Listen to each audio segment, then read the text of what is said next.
Alléluia, Alléluia, Alléluia. Soyez encore une fois les bienvenus sur le plateau, sur la plateforme Toward in Season, pour la rubrique des questions-réponses. Un court résumé sur les choses que nous avons eu à étudier. Nous avions eu à faire les séries sur l'Église. Nous avons eu à parler sur l'Église, sur un thème concernant l'Église et sur la Trinité. Mais sur cette plateforme, nous parlons de la dualité dans la Trinité. Deux identités qui opèrent en trois dispensations. Deux identités qui opèrent en trois dispensations depuis l'éternité. Et nous avons eu à faire plusieurs ouvertures d'explications. Et je pense que nous n'allons pas faire encore assez pour cette série. Et nous allons directement aller dans les questions-réponses. Et après, nous allons maintenant revenir et continuer avec des séries concernant l'Église.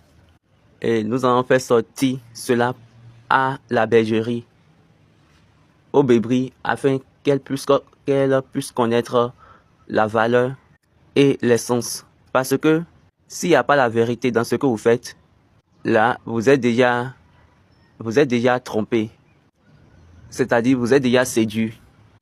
L'essence de perdre la vérité dans la relation avec Dieu, même dans les cultes, dans les adorations, c'est que tu as été déjà séduit. C'est que tu as été déjà trompé. C'est simplement tu as été trompé. Regardez, le diable a menti et il a séduit la femme. Il a trompé la femme. Même Jésus lui-même, dans Matthieu 24, verset 3, quand on lui a posé la question sur sa deuxième venue, la première chose qu'il a dit, alors verset 3, il a dit,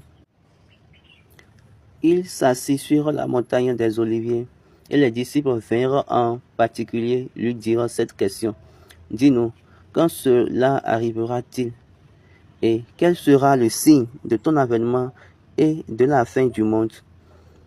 Jésus leur répondit, prenez garde que personne ne vous séduise.